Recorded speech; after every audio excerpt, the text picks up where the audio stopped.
me, Kevin, uses AirPods like Pros. So we might try that on this trip if I can get it figured out and set up and everything.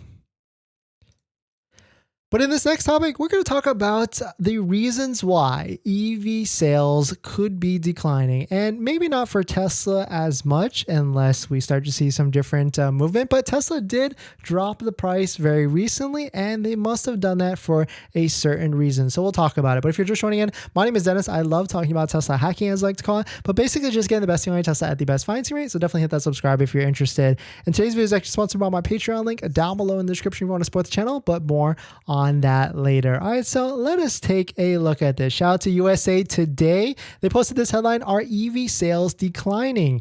Electrifying the car market may be getting harder." So taking a look at some of the stats, it actually says that in March, 21% of new vehicle shoppers said they are very unlikely to consider an EV, up from 18.9% in February and 17.8% in January. Consumer Analytics JD Power said in an EV report. In contrast, the percentage of car shoppers who said they're very likely to consider EV was 26.9% in March, largely flat this year. But taking a look at the article, it seems JD Powers has cited a variety of different reasons why people will not be buying an EV. And some of those reasons are, of course, like the adjusting tax credit that could be going up and down. But really, it goes into the range anxiety. So the number one reason is the lack of the charging infrastructure, and prices have consistently topped, and the price of EVs has consistently topped the reasons in the past 10 months. But of course, 10 months ago was a completely different time. That's when Tesla Model Ys were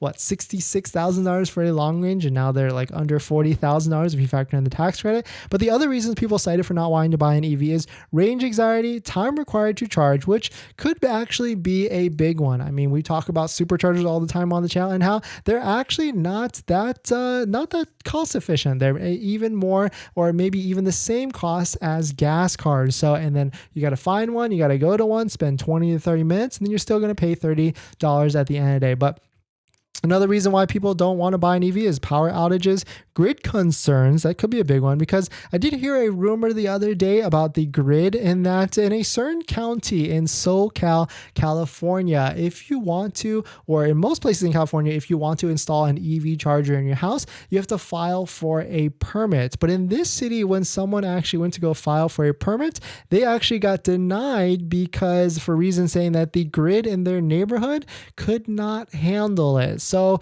not sure how invalid that is on how, or if it's even true or not, but I did hear that the other day, and hopefully someone out there, that's not actually the case, and then maybe it was like a miscommunication, but that's definitely a concern if we're looking to see what the grid can handle, and if people can't plug in their EVs at home, which is the smartest, most efficient way to charge your EV. But moving on to other reasons, lack of services for repairs. I guess that could make sense, but most EVs are pretty much bulletproof, and maintenance, which that definitely can't be a good reason, because EVs are definitely more bulletproof and have way less maintenance than their equivalent gas cars.